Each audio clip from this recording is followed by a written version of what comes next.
এসেছিলাম নিজের জমিতে ধান দেখতে। একটা অবস্থা, এই যে ধান, এই যে পিছনে এই ধানটা আমার।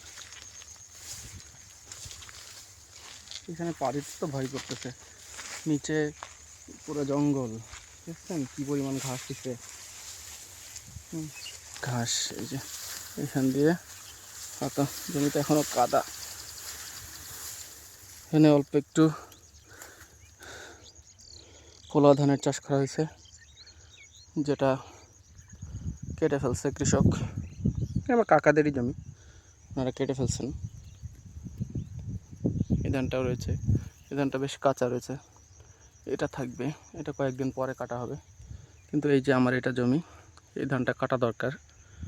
হ্যাঁ, ইনশাল্লাহ 2-1 দিনের মধ্যে কাটা শুরু করে দিতে হবে। যাচ্ছি,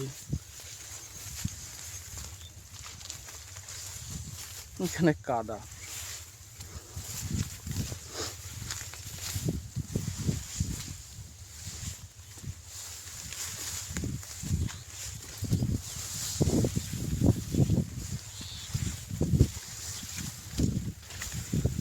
এটা আমাদের ধানের মাঠ। এখানে কানাইডাঙ্গা, কার্পাসডাঙ্গা, ওইদিকে বয়রা গ্রামের লোকজন একসাথে ধান চাষ করেন। আর পিছনে সূর্য, সেজন্য হয়তো মাঠটা ঠিকঠাক মতো দেখাতে পারতেছি না। এখন দেখেন, যদি দেখা যায়, এই পুরা মাঠ, বিশাল মাঠ, বিশাল কৃষকরা ধান কাটছে। চলেন দেখি, এখান থেকে আমার সামনে আর একটা ধান আছে, ওইটা দেখতে যাব। এটা দেখে আসি কি অবস্থা।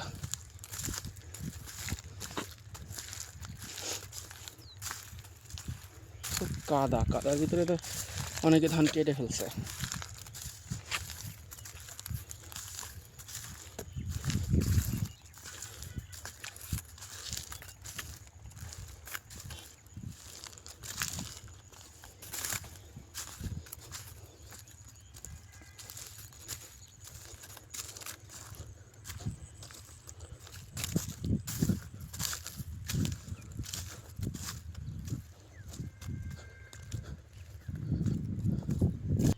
খালি পায়ে এখান দিয়ে হাঁটলে পায়ে লাগে, শক্ত, লোহার মতো শক্ত হয়ে আছে মাটিগুলো।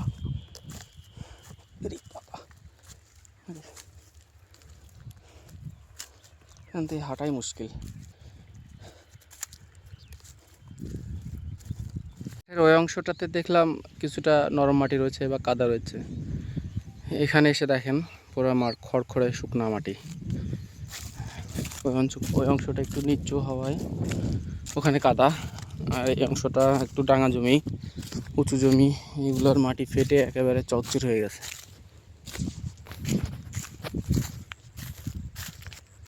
এই যে পাশের যে জমিটার ধানটা এখনো কাটা হয়নি, এটাই আমার জমি।